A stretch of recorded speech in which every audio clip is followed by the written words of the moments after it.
Hello guys, welcome to my humble YouTube channel where I bring you fanfiction that will brighten your days.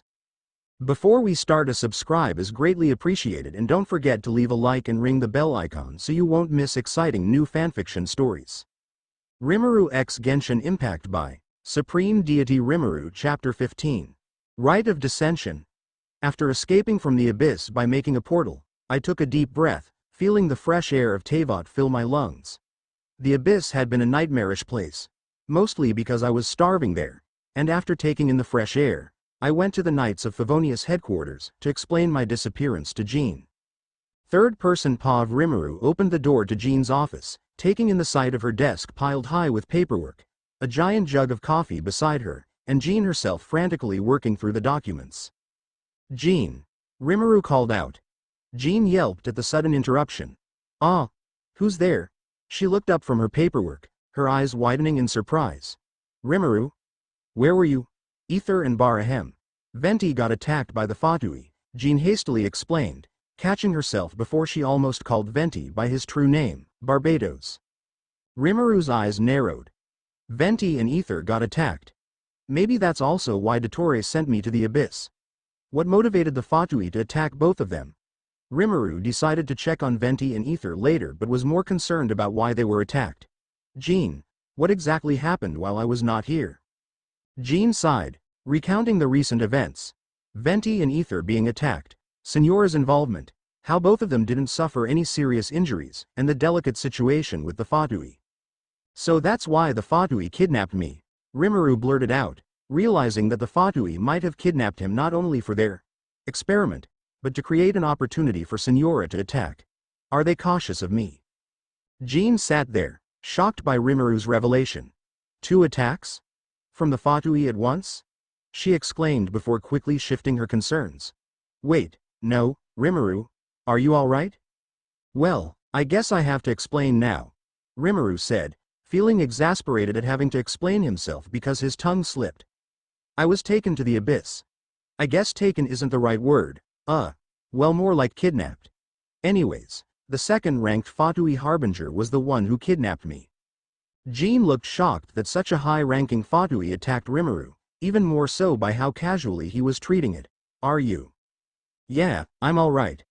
I found an exit, so I got out fast enough," Rimuru responded, watching her expression to see if she would question him about the exit. Rimuru thought to himself, "I should hold off telling her about me getting abyssal power. I need to know the purple crystals, the sinners. Reason to lend me that power first before telling her." Jean took a deep breath, her face showing a mix of concern and determination. "If you're sure, but since you've been to the abyss, you have valuable information about them," she said, seeing an opportunity even in this situation. I just want to eat that sticky honey roast Amber promised me a while ago." Rimuru sighed as Jean dragged out this conversation longer than he wanted.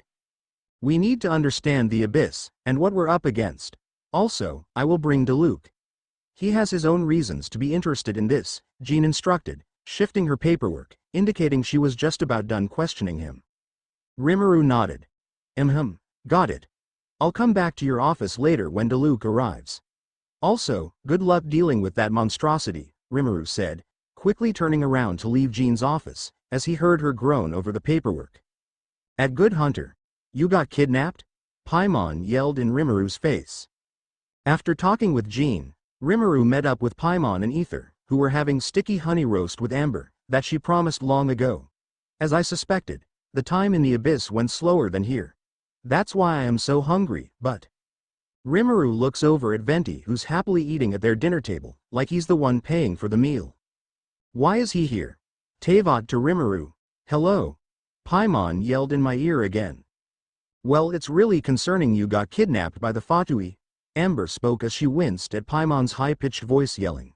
"But Rimuru seems all right, so Paimon let's not bother him while eating." "Ha ha ha. Well, we deserve a little explanation, don't we, Kirby?" Venti said while drinking wine. "Really? That nickname Anger," Rimuru said, annoyed at the nickname that Paimon made, and Venti now using. "This nickname better die soon." "Ha ha. Ha?" Venti laughed with a sweat drop, slightly scared of Rimuru being angry. "Anyways, what's our next destination?" Ether said, turning around the conversation. since we didn't find my sister in Mondstadt. Oh right. You want to question the 7 on your sister's whereabouts. Amber paused thinking for a moment before continuing. Well, I recommend going to Leeway next. The rite of dissension is going to happen in a couple weeks, so that'll be your chance to talk with Rex Lapis, the Geo Archon.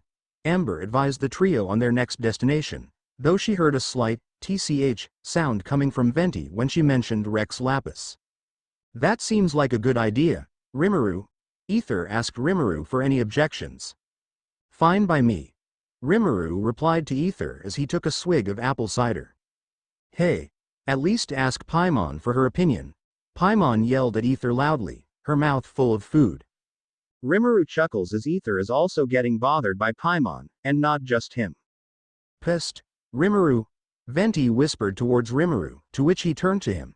You still need to tell me about that. Rimuru nods as he knows he still hasn't explained to Venti about his intentions of coming to Teyvat since he's a god. The rest of the day goes by as they all chat with each other and order a lot of food, mostly because of Paimon. And as the sky starts to turn orange, they all head off in different directions, Rimuru going off with Venti for a few moments explaining to Ether and Paimon that he has something to discuss with him.